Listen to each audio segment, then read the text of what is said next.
navio escola da Marinha Mexicana, o Cuauhtémoc, colidiu com a ponte Brooklyn Bridge em Nova York, quando se preparava para deixar a Baía de Nova York rumo à Islândia. Então vejamos aqui uma análise preliminar. Vou mostrar para vocês um vídeo gravado ali no momento da colisão, que tem circulado aí pelas redes, não é? Holy crap. You're gonna hit the dock. Camera!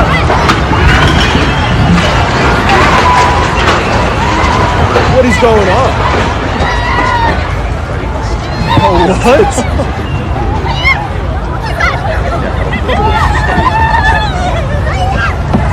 Dude, the bridge is shaking out there. We gotta keep moving.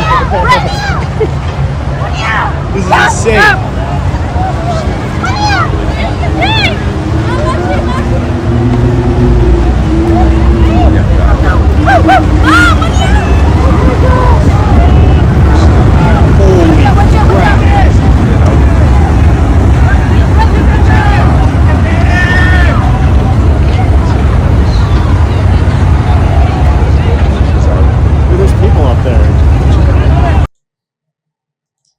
Foram dois alunos marinheiros mortos que estavam exatamente na gôndola superior do mastro principal, que com a colisão eles foram projetados e não resistiram, caindo de uma altura de 45 metros.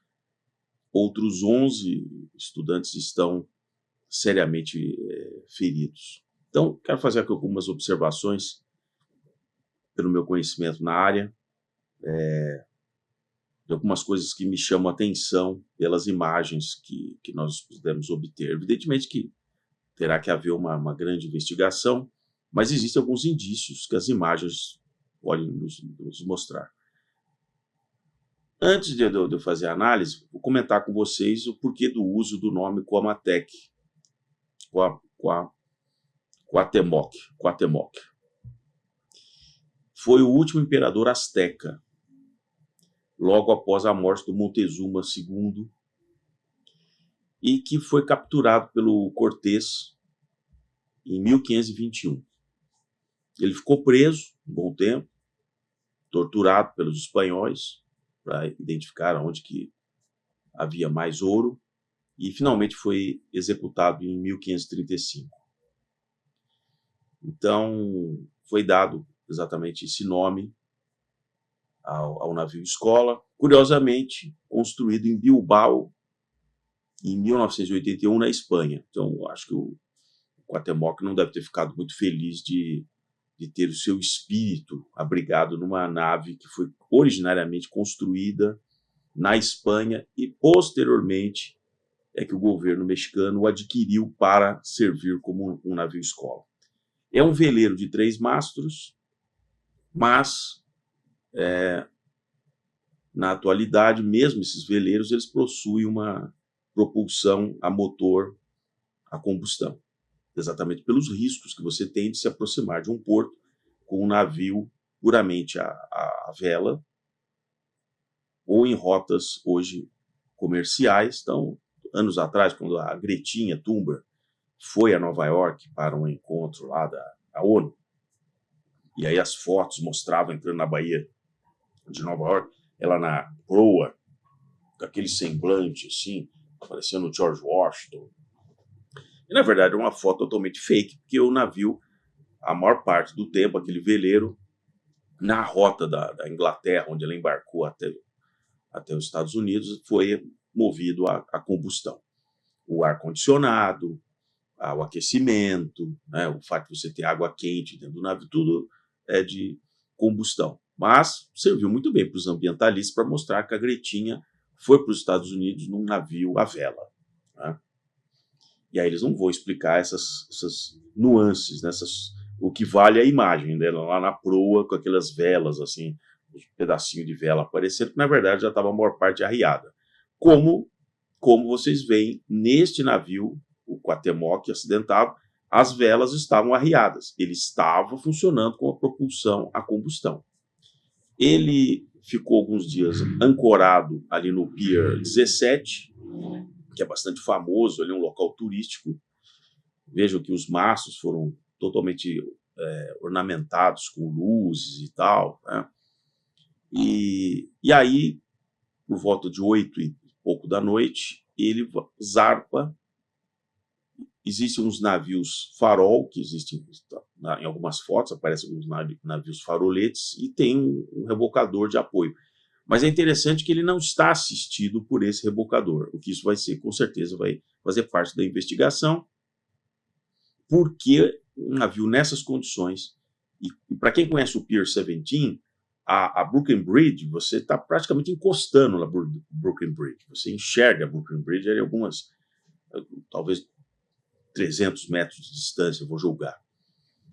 E aí nós temos o rio Hudson, né? Onde se diz, o rio Hudson nasce lá das montanhas, tal, do estado de Nova York, desce ali e vem ali para aquele estuário e desemboca na Baía ali de Nova York. Mas, como ele é bem no final, ele está na foz ali do rio Hudson, ele sofre o efeito da maré ali na Baía de Nova York. Então, existem alguns momentos do dia em que, de fato, o rio Hudson ele corre no sentido, que seria ali, para quem conhece, no sentido da Estátua da Liberdade, onde tem a Baía. Então, a água deságua para dentro da Baía de Nova York. Mas quando a maré sobe, o fluxo do rio se inverte por algum tempo. Ele empurra a massa de água do rio Hudson para o norte. Ele flui do norte para o sul ali. Vai ter que se saber qual é a direção que a correnteza estava. Na minha impressão, eu diria que a correnteza estava, curiosamente, no sentido norte. Era provavelmente um momento de maré alta e ele estava empurrando a água, porque o navio ele vem na direção da ponte. Se ele tivesse um problema e ficasse à deriva, e o fluxo do rio fosse no sentido contrário, ele se afastaria da ponte, né, e não viria colidir com a ponte.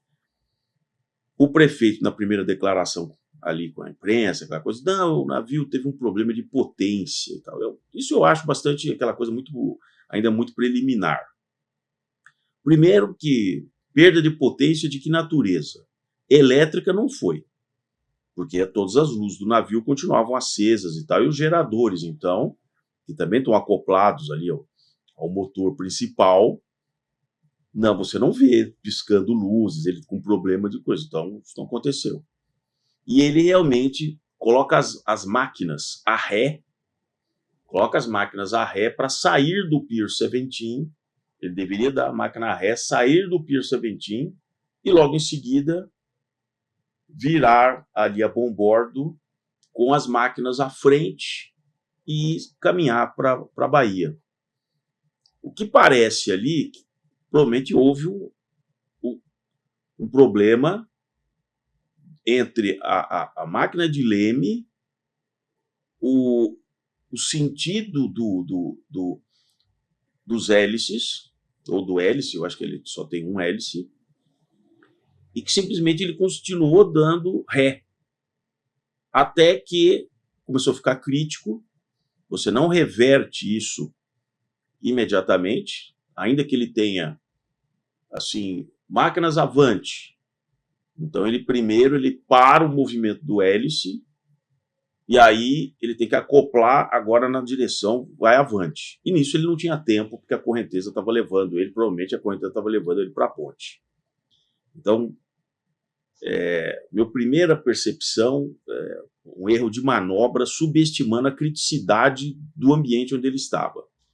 Se teve algum problema, algum emperramento, não aceitou os comandos, não aceitaram o reverso, né? Se ele, por exemplo, deu alguns segundos, máquina ré, e aí não conseguiu e ficou brigando com o comando e tal, ou, na pior das hipóteses, se realmente a potência do thrust ali, né, dos propellers ali, caiu, e aí ele ficou sem ação. Mas não pode acontecer isso num ambiente restrito como o Rio Hudson. Então, eu acredito que no futuro, se for isso que aconteceu, procedimentos vão ser adotados para que um navio desse ele seja retirado do pier, já com os rebocadores, e eles é que encaminham o navio para fora ali do rio. Não é possível você ficar à mercê de uma situação dessa, quer dizer, você, numa fragilidade, uma perda de potência ou um erro de operação, você não tem a segunda chance. E aí na naval, essas coisas elas são assim implacáveis. A massa do navio, você vê que ele vem na direção, você não consegue parar de maneira nenhuma. E, por sorte, eles deviam estar atuando ali, porque ele realmente não colidiu ali com aquela superfície ali, aquele pier ali, não é bem um pier, né, um local ali de visita ali, panorâmica ali, um posto panorâmico, ali eles conseguiram dominar o navio. Outra coisa que vai se verificar é, no caso de ter tido, vamos dizer, realmente uma perda de potência nos propulsores ali, e ele não ter condições de dar máquinas avante para evitar uma colisão, por que imediatamente não se decidiu, que isso é muito rápido, na cabine de comando, decidir jogar ferros, ou seja, jogar as âncoras, isso ele não fez, jogar as âncoras para, pelo menos, segurar o que fosse possível o navio ali, talvez ali com um impacto muito menor, enfim, ele até talvez eventualmente conseguiria parar. Isso também vai ser investigado, essa desconexão entre o que estavam tentando fazer e uma ação imediata de vamos jogar os ferros para paralisar o navio. Tá bom? Então, o que eu tinha aqui para vocês, achei interessante compartilhar essa experiência aí com vocês. Vamos aguardar aí as investigações. Obrigado por ter acompanhado aqui Modernidade e Ciência e até o próximo vídeo.